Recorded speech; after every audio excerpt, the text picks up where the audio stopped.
So the set photos for Daredevil Born Again Season 2 have revealed something fans have been wanting to see from this character in the MCU for quite a long time. We saw them when the first set photos came out a few months ago, but this week we actually saw another character get a very promising update. In today's video, we are going to be discussing these updated costumes for Born Again Season 2 and what exactly they could mean for the future of Daredevil in the MCU.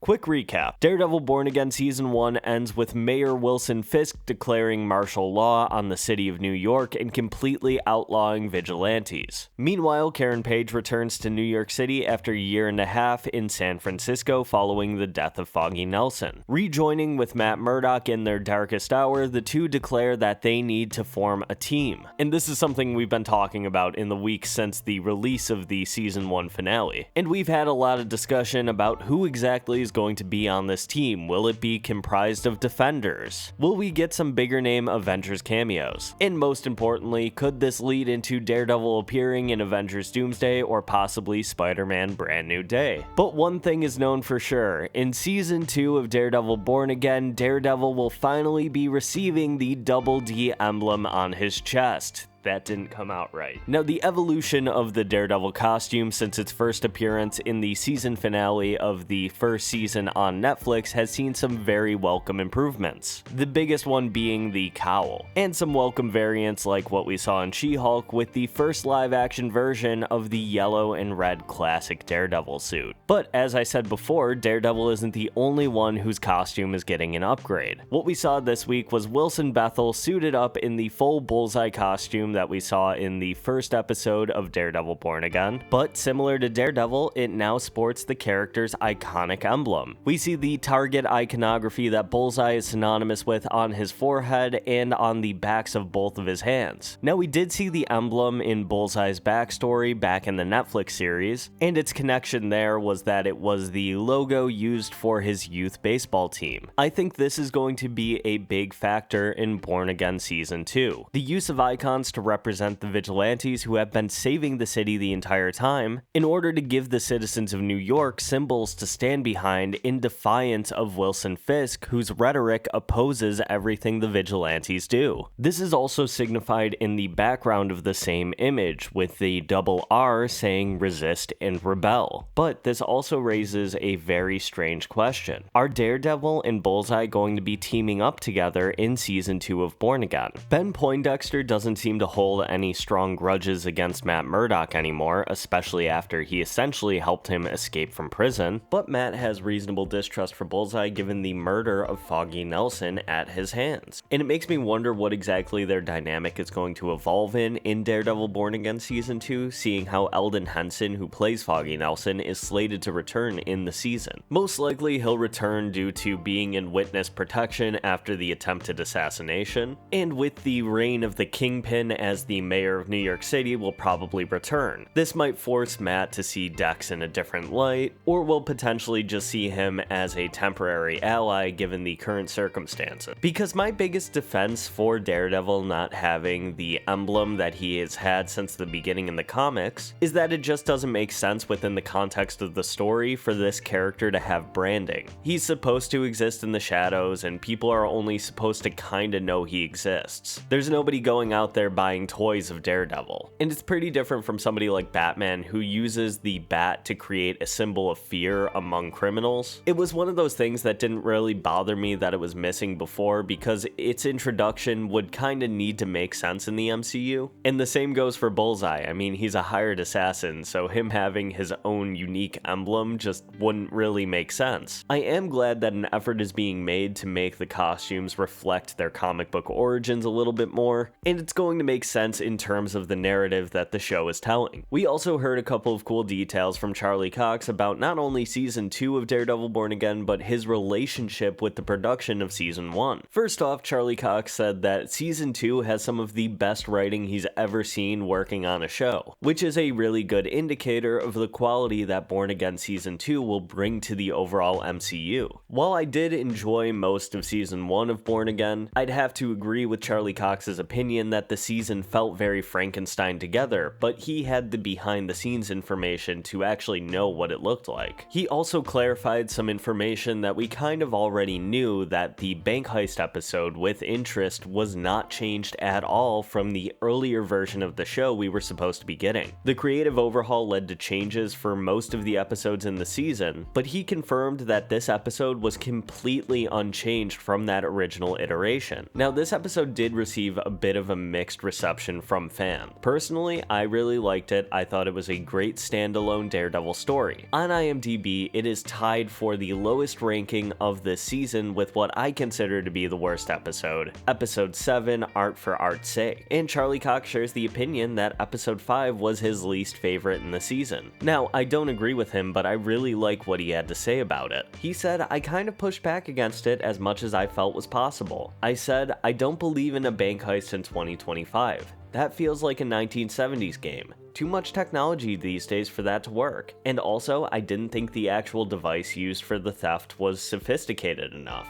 I really pushed back on the episode, and yet I hear from so many people that they love that episode. So it just goes to show you just don't know. It's so subjective. Everyone's taste is different." And I'm glad he specified that it is just all about specific tastes and what he thought would work and what didn't work. He just personally felt that the episode itself didn't work. We're not going to get headlines that he didn't like the episode because it connected to Miss Marvel or something ridiculous like that. He goes on later in the interview to commend the original writers and showrunners of Daredevil Born Again, specifically highlighting how much people have enjoyed the trial of Hector Ayala, which those episodes did see some changes due to the creative overhaul, but largely they were left unchanged. I am going to wrap this video up with a mailbag question though. If you would like to ask a question that we'll answer in a later video, leave it down in the comments below with the hashtag mailbag. Today's question comes from Captain Power. They ask, what do you think they're going to do for the next Deadpool movie? The only other thing I could think of off the top of my head is Deadpool kills the Marvel Universe. I could see this being a fantastic and hilarious movie. Thank you for the question, and I do have a few different thoughts about this. I've said it before on this channel that I think Deadpool works best as a supporting character bouncing off of somebody like Wolverine or Cable, which when you look at a movie like Deadpool and Wolverine, yes, Deadpool is the central protagonist, but Wolverine is given just as much attention and is the emotional core of the movie. Deadpool has his own drama, but a lot of it is about Wolverine coming to terms with who he is as an individual. So while I do think Deadpool 4 is inevitable, I think the next couple of Deadpool projects for maybe the next decade are just going to be supporting roles in other movies. I think eventually when we hit the end of multiverse fatigue, we might see some kind of adaptation of Deadpool kills the Marvel Universe. I think that would be a really great storyline to adapt as like the final Deadpool story, but I think Deadpool showing up as like a supporting character in a Spider-Man movie or an upcoming X-Men movie would work a lot better. Thank you so much for your question though, and if you would like to have your question featured in a video, leave it down in the comments below with the hashtag mailbag. But thank you so much for watching. Let me know what you think about all of this down in the comments below, and I will see you in the next video.